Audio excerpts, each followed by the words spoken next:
If you're not watching Lake Fork in the Bassmaster Elites, you're missing out on a fantastic tournament. Welcome back to the channel. Welcome back to the vlog. If you're new, I am Steve Chapman. Lake Fork, what can you say about it? The top 50 anglers from day 1 and 2 qualify for the moving round, as I call it. Top 10 anglers move into the Sunday, the championship round. And Lake Fork is just outstanding. It is one of the premier places to go bass fishing, without question. Now today I watched almost all of the Zaldain feed. It's just easier for me, and I watch Bass Track to keep up with everybody else. There was a time where I turned it on for a little bit just to see what they were saying, and I ran into commercials, so I went back to the Chris Zaldain in the Zaldangerous live feed. And today the water started stabilizing, and by that I mean they weren't having a water flow moving. So a lot of people predicted that today would be an absolute smash fest. Anybody who said that, you were dead on right. It was another unbelievable day on Lake Fork. And there was one thing I noticed when I did move back and forth here and there, and it was very few. The anglers, most of the anglers were scoping, but what they were doing is they were scoping for a little bit, finding out where the fish were, then either turning off their forward-facing sonar device so they weren't getting that ping or whatever vibration or whatever it is to come back, or pointing it in a different direction than where the fish were. And that was so the bass didn't feel the pressure, didn't hear the noise. And it seemed to work. There was one time where JT Tompkins was throwing a long cast to his left, and his forward-facing sonar was actually facing forward. And it was something that I've never seen before, but it just shows that the anglers, while needing it to find the fish, are using it to really catch the really big fish. It was something I've never seen, not a strategy that I've ever watched, but it was pretty awesome to see, to be honest. As much as I'm not a forward-facing sonar person, on forward-facing sonar, best way to put it. And on Lake Fork, having catch, weigh, release, and having a slot limit is wonderful. This is something Bass should really look into. I know everyone likes the weigh-in, and there was some people that were on the Chris Zaldain chat that talked about the weigh-in. For me, I'm not sure I need the weigh-in anymore. I appreciate what Dave does in keeping people moving, but I want to know at the end of the tournament where everyone stands. And what the TPWD is doing down there on Fork is, quite honestly, it's impressive. The bass fishery there is one of the best in the country. Now, there's still some bass fishing going on, but Iota Fujita, holy cow. 3 days, over 100 pounds already. Actually, he's at 3 days. He has an incredible 100 pounds, 10 ounces. Holy shit. That is impressive. Second place is Paul Marks with 95.11. Tucker Smith's at 92.10. JT Tompkins is at 85.14. Trey McKinney is at 84.11.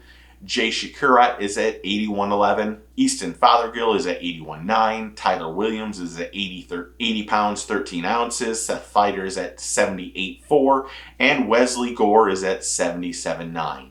So those guys, as I record this, are in the top 10 moving on to the championship round. And there's really a good shot that all of these guys get a century belt tomorrow. And that is impressive. But Iota Fujita could end up putting out a 130, 135 because he had 35 plus pounds today, and that just seems, that's unbelievable for 5 fish. An average of 7 pounds of fish. You were to tell me that, I would have told you were absolutely crazy. But Fork really turned out to be a fantastic tournament. But we have to talk, we had the good, we need to talk about the bad and the surprises. First would be Ben Milliken. And Ben seemed to be on him in practice. His Instagram showed 1 giant, and on day 1 he had 4 fish, and it just seemed like he was destined. This was the time for him to catch up on Angler of the Year points and get himself dialed into what's going on. Didn't happen. Did not happen. Another horrible tournament for Ben Milliken, especially on some place where you assume he's going to do well. Next, Gerald Swindle.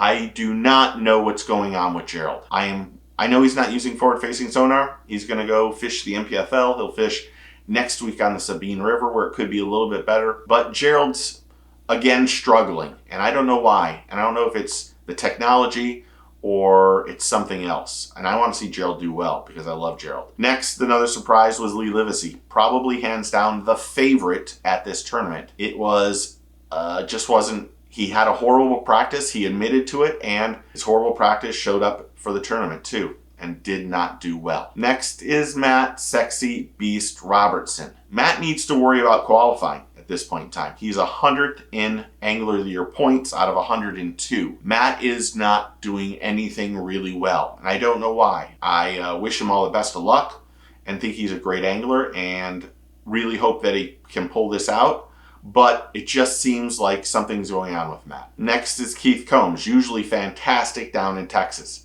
Did not have a good tournament. And last but not least, even though he made the top 50, if you would have told me Chris Zaldain would be in that 45 to 50 after this tournament, or in this tournament, I would have told you you're off your rocker.